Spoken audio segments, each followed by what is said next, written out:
Okay, so this is a simple 5-finger exercise, and we're going from C to G, both hands. The aim is for you to try to get accustomed to seeing both hands, and to get accustomed to playing the both hands together simultaneously. So you're going to be playing, first of all, with the right hand. You're playing C, D, E, F, G, then back down. Alright?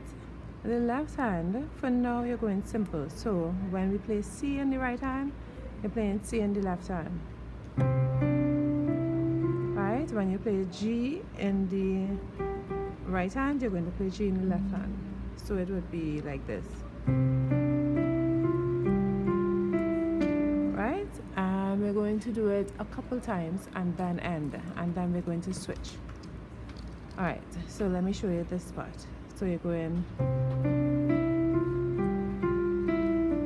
second time, third time,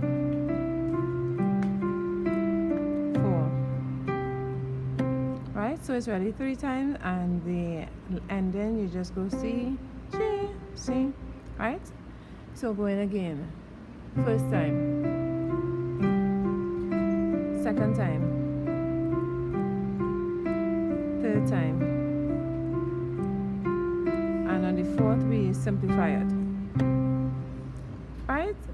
Now with the left hand, because we want to exercise the left hand as well, it means we're going to do the opposite way, and I'll show you just now.